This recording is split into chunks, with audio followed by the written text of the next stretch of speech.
José, despierten, mi amores. Sí, tengo dos hijos, varón. El primero tiene 11 y el menor tiene 9. Y pues están estudiando en la primaria, en la elemental school. Pues les ha costado bastante por el problema del lenguaje y mi hijo mayor es el que más dificultades ha tenido.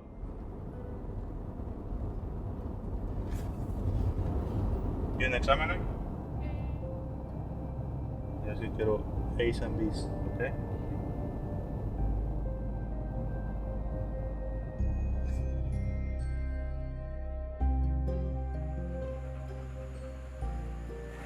¿Usted ya ha comido bien? ¿Ya ha comido bien? Pues yo pienso que sí ahí, porque ahí le pueden aprender, a enseñar más.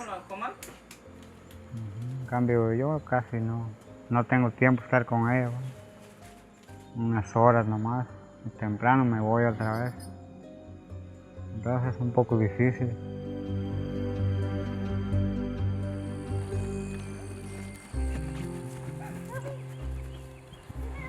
Mis metas para ellos, quisiera que terminaran al college y tener una buena educación, una buena carrera para poder servir a otras personas y servir como ejemplo, que yo que estoy sola con ellos, que ellos puedan tener mejor futuro o que sea distinto al mío.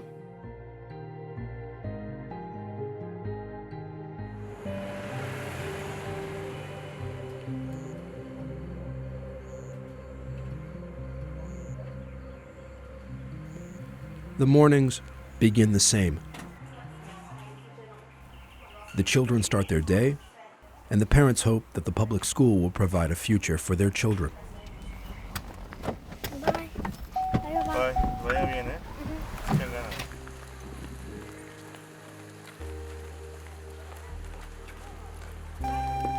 Okay, time for announcements. Good morning, teachers, staff, and students. Please stand for the Pledge of Allegiance. We do have the highest Hispanic population in Levy County. We have a lot of working class people who don't have the time to support their children's education because they're too busy trying to support their children.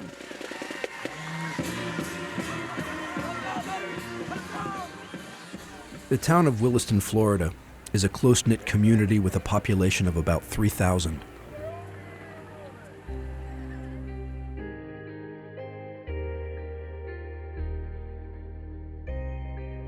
Traces throughout the area make it clear that this farming town is no longer in its prime. The schools in this rural town are a centerpiece for the community, and Williston Elementary School Principal Jamie Handlin has her challenges. Arguably, Handlin's biggest challenge is providing access to the curriculum for students who are learning English as a second language. Because there's a lot of kids that are falling through the cracks. A lot of times you'll see kids that are put on computer programs to learn English. The amount of support that child is going to get is very minimal.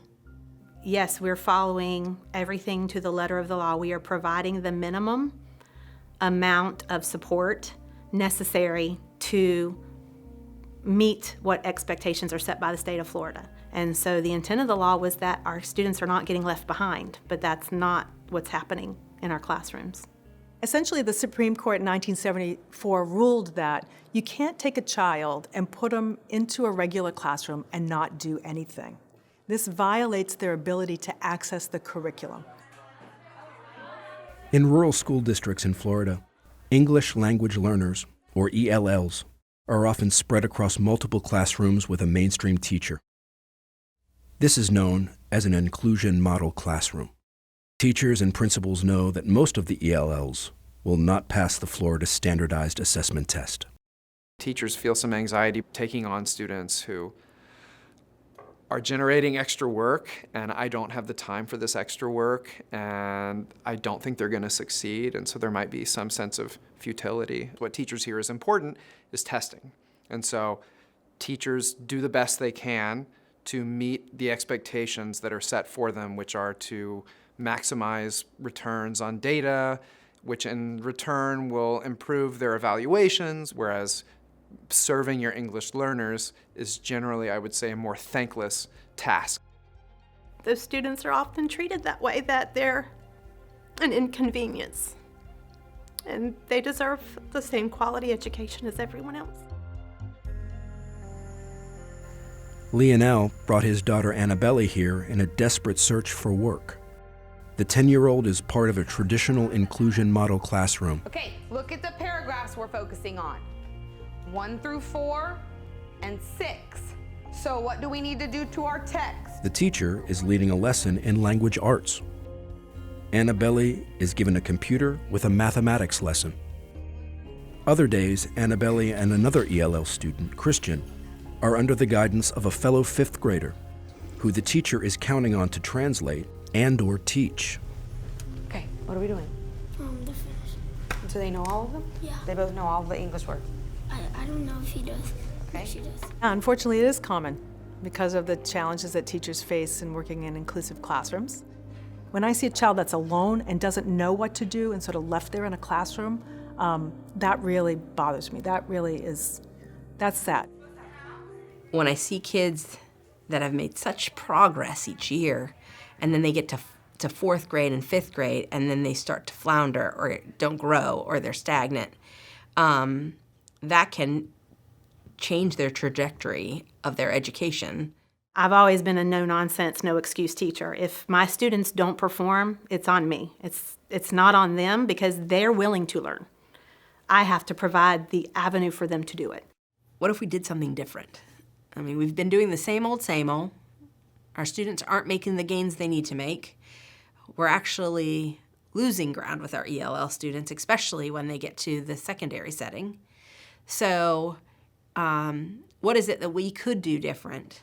And she came up with the idea that what if we put together a classroom where we have our former English learners and English learners, but children from similar language backgrounds in the same classroom, and give them the best teacher we can find and the resources that they need to make it work. As a pilot, will that work? Will that really improve learning if we do this for 1 year? Your number should be 564-312. Hanlon called upon her longtime colleague Becky Childs to implement the county's first self-contained, sheltered English immersion community classroom with bilingual support. The community classroom is made up of current and former ELL students. Childs, who is monolingual, has the same curricular demands as the rest of the district. However, she will be challenged to differentiate instruction based on language background of her students. And with this group, they were so used to being quiet that it even made it more challenging because I would ask questions and you could hear crickets in the room. It was so quiet. They're used to, if I don't respond, if I say nothing, then maybe she'll forget that she called on me or she won't ask for me to answer. And I had a whole classroom of students like that who literally didn't want to speak, ever. How can I find what 6 times 8 is using the numbers that are already here?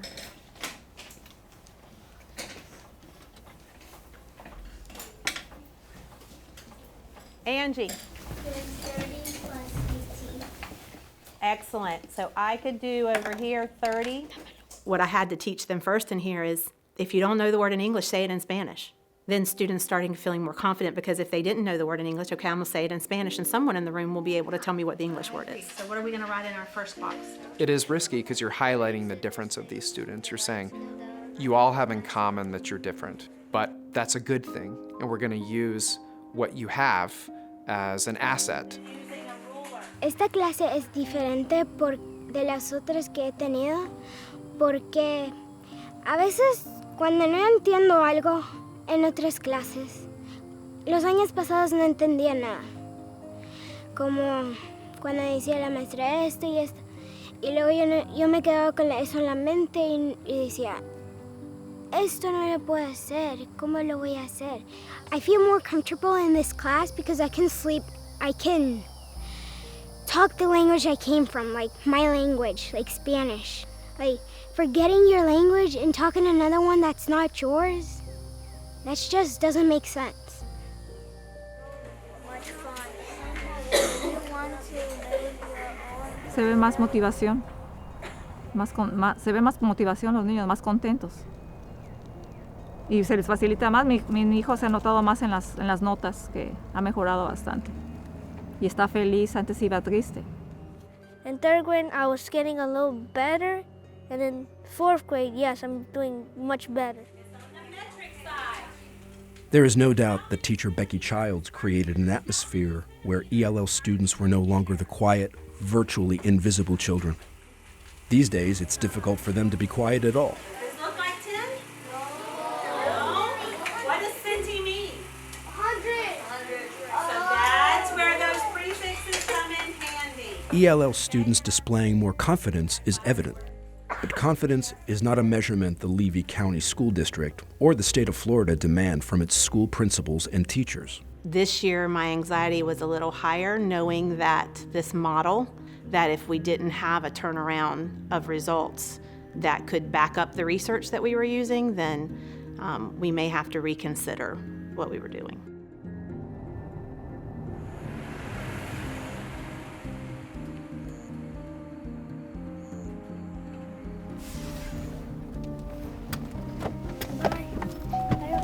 Vaya bien, ¿eh? Muchas ganas. It's May 1st. Today, fourth graders at Williston Elementary School will go through Florida State Assessment testing, a critical and stressful day for educators and students alike. It will be a long 2 months before test results are made available.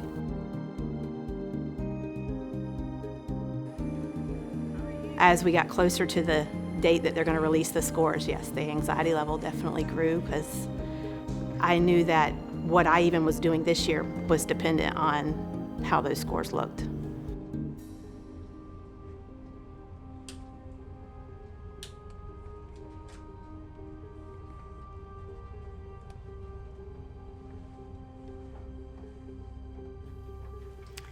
Well, I think that overall you should be proud of yourself with these scores because they're phenomenal. When the scores came in, I said yes. I was happy. Like I said, I'm pleasantly surprised about ELA. I didn't, I thought that we'd have not as much proficiency, and have good growth. And then the math has blown me away. And you were 86, I think, on EOC for science. Very excited to see some 5s. Isn't that awesome? I'm proud of my kids. The fact that they met me halfway and did the work. I'm very proud of them and what they've accomplished. The Florida State Assessment is a measurement of a student's proficiency in English Language Arts, or ELA, and mathematics. The question types are designed to assess higher-order thinking skills and offer diverse ways for students to demonstrate what they know and can do. After a review of the community classroom FSA test scores, proficiency in math was 84%, while proficiency in ELA was 69%. Overall student growth in math was 85%, while growth in ELA was 60%. These numbers were above average for the school and were also above average for the Levy County School District. This year, Williston Elementary will continue with the community classroom model in both 4th and 5th grade, and will share results as they become available. When we continue to allow children to build their knowledge of their first language and learn how to communicate in their first language and read and write in their first language, that becomes a tool for them to simply transfer from what they know in their first language into English. And that's one of the reasons why bilingual programs are so effective. I've been able to share out a couple of times what we did to make those changes. I think that we were just all focused on just putting them in a class together. And that's not exactly what happened. That's what people might want to see, is them just being in a class together, but there was a lot more that went on inside that classroom that led to those students growing like they did. It's let me know that I really still have to dig deeper into how to build on their literacy skills from their first language to make it a reality for them to get that reading growth that they need to be on grade level.